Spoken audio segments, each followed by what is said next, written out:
Qizingizni jinsiy rivojlanishiga qanchalik e'tiborlisiz? Agar e'tiborli bo'lmasangiz, bu videoni oxirigacha ko'ring. Bu nimalarga olib kelishini hozir tushuntirib beraman. Kelinglar oldin tanishib olsak, men 15 yillik stajga ega o'zist, ginekolog, mammolog va reproduktologman. Hop, bu mavzu nima uchun kerak? O'zimizning onamiz ham bizga o'tirib jinsiy rivojlanish haqida tushuncha berishmagan. Bu narsa uyat hisoblangan. Bizning mentalitetimizda bu narsa uyat. Ya'ni ginekologga borish yoki ona bilan qizni o'tirib bu temada gaplashishi uyat hisoblangan. Shuning uchun qizlarimizda bu muammo juda ham ko'payib ketmoqda. Ya'ni turmushga chiqqandan keyin ginekolog ko'rigiga borgandagina aniqlanib qolyapti.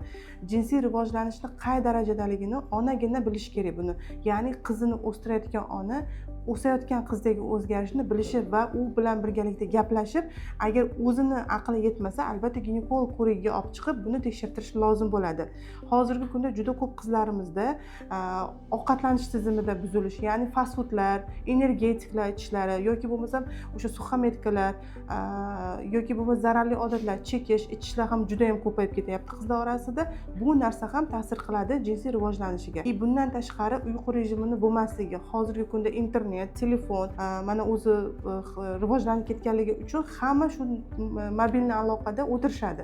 Bu narsa ham o'z navbatida melatonin gormonining ishlab chiqarilishi buzilishiga va qizlarimizda hay siklini buzilishiga olib keladi. Bundan tashqari jinsiy rivojlanish faqatgina bu bilan emas, balki qizlarimizdagi tashqi o'zgarishlarga ham ahamiyat berishimizni talab qiladi. Ya'ni qizlarimizda ko'krak bezlarining kattalashishi normaga nisbatan normami yoki patologiyami, shuni albatta onalarimiz e'tiborli bo'lishi kerak. Ya'ni erta bepushtlikni oldini olish maqsadida qizlarimizda bu narsani onalarimiz aniqlab olib borib ginekolog ko'rigiga olib chiqishlari kerak. Bundan tashqari jinsiy a'zolarda turli xil toshmalar bu infeksiyani belgisi hisoblanadi. Buni ayollarimiz, qizlarimiz, onalarimiz norma deb o'ylashadi. Ya'ni toshmalarni norma deb o'ylashadi.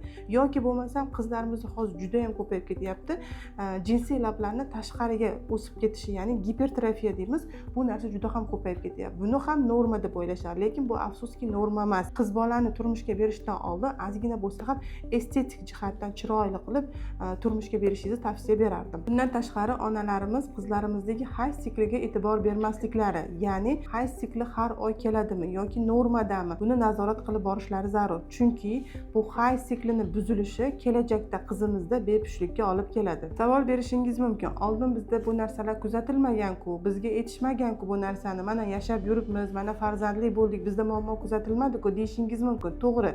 U paytda siz bunday fast foodlar yemagansiz, uyqu rejimida kechqurunlari telefonda yoki bo'lmasam internetlarda o'tirmagansiz yoki bo'lmasam qizingizga o'xshab turli xil energetiklar, fast foodlar iste'mol qilmagan bo'lishingiz mumkin.